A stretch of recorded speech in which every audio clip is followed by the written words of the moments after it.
A better path is the candidates should emphasize reducing regulations, promoting innovation, and embracing free trade. If they do these sort of things, we're going to have a lot more potential and an ability to foster prosperity for all.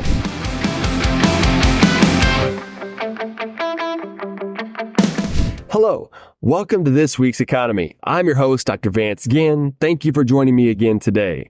Well, today I'm delighted to bring to you this week's economy from Washington, D.C. I'm at an event here, and so I'm providing this information. I didn't want to pass up this opportunity, so I hope that you'll enjoy it and share with your friends and family. Thank you so much. So here in episode 80 of this week's economy, I'm going to discuss the SALT tax deduction problems, California's social media law concerns, nuclear power race with China, VP debate challenges, presidential candidates miss pro-growth policies, and how Texas can eliminate property taxes. Remember, you can watch this episode on YouTube or on X or Apple Podcasts or Spotify, or just go and visit my website or get the show notes at vanceginn.substack.com as well. So let's start off, though, with number one, Trump SALT cap tax problem. In the news, Trump has proposed in reversing the very same $10,000 cap on state and local tax deduction called the SALT deduction cap he once signed into law. He suggested that eliminating the cap would financially relieve millions of Americans, especially in high tax states. However, critics argue that removing the cap could disproportionately benefit wealthier taxpayers and would increase the overall cap cost of the 2017 tax reforms. Look, that's all good and all, but this is bad policy, right? At the end of the day, we should be spending less at the federal level and at the state levels. And so what happens with this state and local tax deduction is that whenever those local governments and state governments want to spend more and tax you more, then you can write that off at the federal level. But what does that mean? It subsidizes high tax states from lower tax states. I happen to live in a lower tax state in Texas, so I'm subsidizing those things of higher taxes coming out of California. That's not the way this federalism system was supposed to work. And instead, we should be encouraging fiscal responsibility at the state and local levels instead of irresponsibility. And at the end of the day, the solution really is that lawmakers should end the SALT tax deduction so that way the burden of the state and local spending can be felt by the taxpayers that are there instead of redistributing it across the country. And that's not a good situation. So this is a bad policy from President Trump. If he's listening, let's stop that. Let's stop looking at ways to narrow the tax base and instead broaden the tax base. That's really what we need to have at the end of the day, okay? Number two, California social media law concerns. In the news, California's Governor Newsom signed the Protecting Our Kids from Social Media Addiction Act. That's a mouthful. The bill makes it illegal for online services and apps to show minors an addictive feed, quote unquote, without parental consent or unless they do not know the user is underage.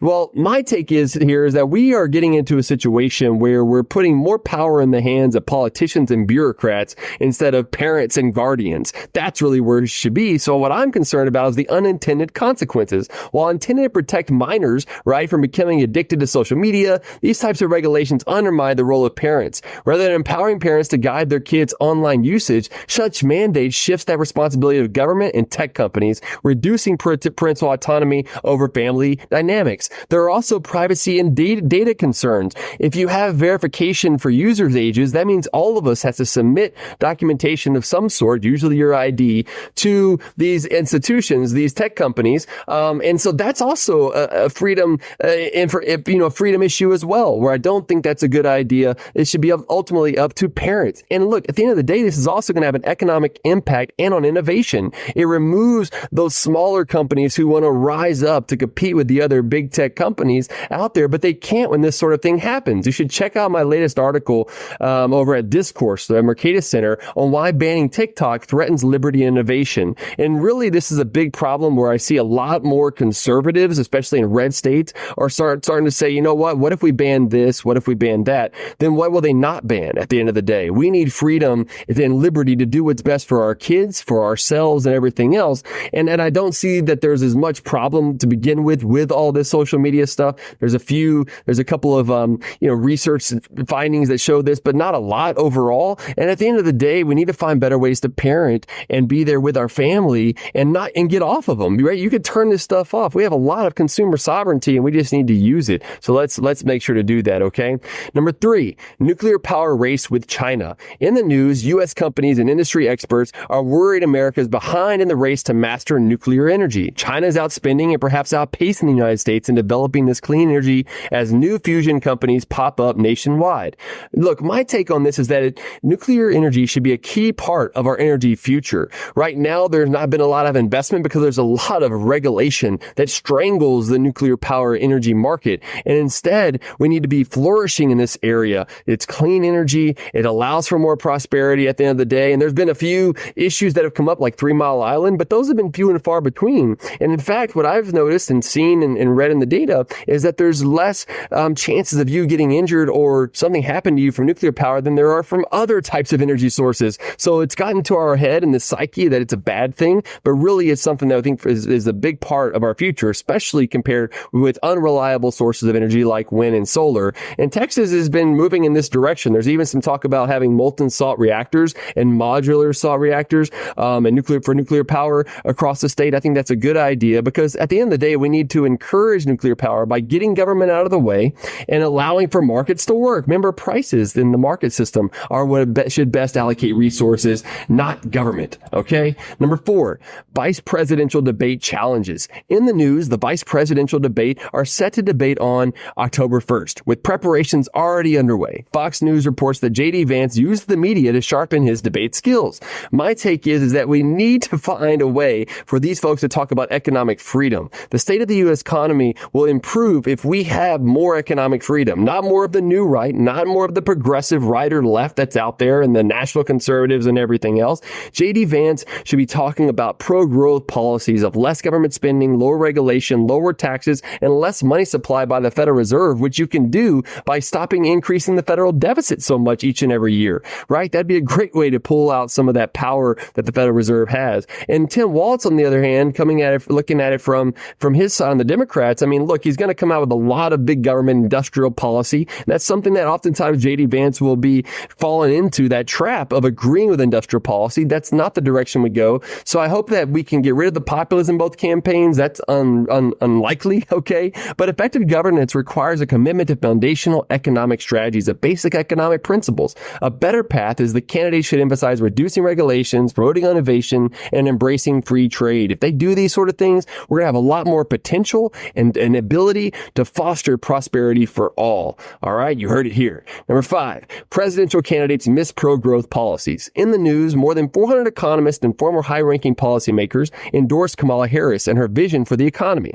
The document says, quote, "The choice in this election is clear between failed trickle-down economic policies that benefits the few and economic policy that provide opportunity for all. Meanwhile," right, that's what Harris says, okay, but meanwhile, Trump warns of economic harm if he is not elected. He states tariffs are his game plan for helping the economy. Okay, my take is that both candidates are missing the mark. Trump and Harris are both failed to address the key issues that are needed to improve our economy and help Americans thrive. And the way to do that is getting government out of the way, not by imposing more tariffs and higher taxes that's coming from that will reduce job creation, stifle investment, and have less economic growth for the future. We got to stop picking winners and losers through tariffs, through Social Security exemptions of income taxes, from tax on tips, from giving out $5,000 or $6,000 to different families. This isn't Oprah, okay? Nothing is free. Even Oprah had to pay for all that stuff, all right? And especially when it's coming from the back of taxpayers, we've got to be much more careful. Something with that the government should, do things like a business. I actually think, or like a family should with their budget. I actually think that the government should be even more conservative than a family or a business because it's not their money. It's our money that's coming out of the productive private sector. And if they don't get that, then they shouldn't have that access to those sort of funds to do the things that they're going to do that. So the ideal solution here is for free market capitalism to best let people prosper. That's what we really need right now. Okay. That's going to unleash economic growth and foster more prosperity for all Texans. Number 6, Texas property tax relief failures. In the news, the Texas House Select Committee on Sustainable Property Tax Relief held a hearing on September 26th. I wasn't able to attend because I'm at this thing up here in DC right now. So I wasn't able to give my oral testimony, but I did give written testimony. While there's disagreement over how it should happen, Texas can and should eliminate property taxes. At the end of the day, it starts with that there is a spending problem in Texas.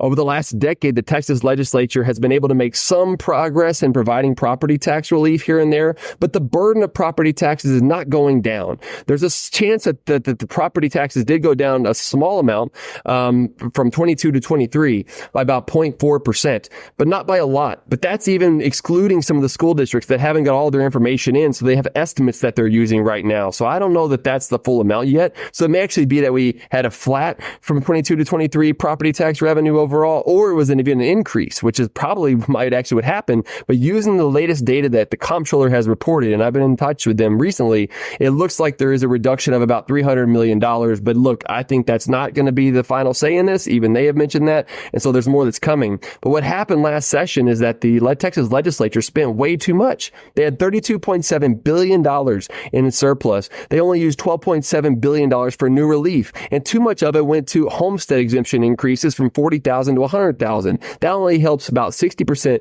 of Texans who have a homestead, not the other 40% without a homestead that rent and have businesses and everything else. And if we want to help families, we should be helping all families, not just picking winners and losers. And the more that you raise the homestead exemption, the higher the tax rates are going to be, because they've got to shift it somewhere. And when that happens, that means that we're all going to pay property taxes for longer. It makes it more difficult to eliminate property taxes, because property taxes are immoral. They function as an annual wealth tax. It's an unrealized capital gains tax that never allows us to own our home. We rent perpetually from the government. What we should be doing instead was what I'm calling the CPA, a three-step process: cap, pass, and allocate.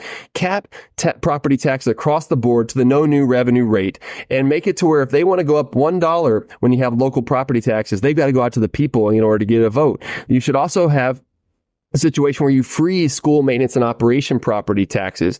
We also need a strong spending limit at the state and local level, kind of like what Colorado has with their tax payable bill of rights that covers all state funds, all the funds for the local governments, and it's based on population growth plus inflation, right? That's a maximum. It should be even less than that at the end of the day. If you want to go lower, have 1% growth or 2%, that's even better for me. But it's something that can be tangible for now and for the future. And then whenever you have more revenue and more economic growth coming in above that spending limit, what can you do? You should use that surplus, right, to return to taxpayers. And the best way to do that right now in Texas, and given we don't have a personal income tax, so if other states are looking at what to do next, they should eliminate their income taxes first, but then go after the property tax. It's a moral tax. And if you do that, you use about 90% of the surplus to buy down the school M&O, maintenance and operation property tax, about half the property tax burden in Texas today. Just keep whittling away, and it could take 8 to 10 years, even faster if they have a better way of limiting government spending and allowing for more economic growth. That's the pass, the cap, and then the pass. And then you allocate that surplus money to reducing those taxes. And local governments should do the same. Through that Tabor sort of approach, is any money that comes in above their spending limit, their surplus, they should use it to reduce their own property taxes until they get to zero. That's how we get away from property taxes entirely without raising any other tax. So all this fear mongering from the lieutenant governor and from some others that are out there that say that you got to raise the sales tax rate to 22, 24%. That's just nonsense. That's fear mongering that's going on. I will admit that I would like to see the day where we could just broaden the sales tax base and eliminate the school M&O property tax, because then it happens like that instead of having to wait for politicians to make sure that they are frugal over time. But I don't see that there's the political will or courage to do that right now. So this path of limiting spending is the best way to go. And even if we did have some sort of sales tax swap, right, if that actually could work, which we could do it with just broadening the base, not even raising the rate to eliminate the school M&O property tax, you should also have spending restraint there too, and using surplus dollars to then reduce the sales taxes. Keep cutting away until we can get to the priorities of limited government within the state, in every state in America, right? So thank you for joining me. I hope you've enjoyed these episodes. I know I just sure do, giving more insights to you and to others, and I've heard good feedback. Please leave me some notes in here and share this stuff anywhere where you can. It would really appreciate it very much. Remember, you can visit vanceginn.com to find a lot of my information, or get a paid subscription to my Substack newsletter at vanceginn.substack.com so you get all the show notes right in your inbox, okay? God bless you, and let people prosper.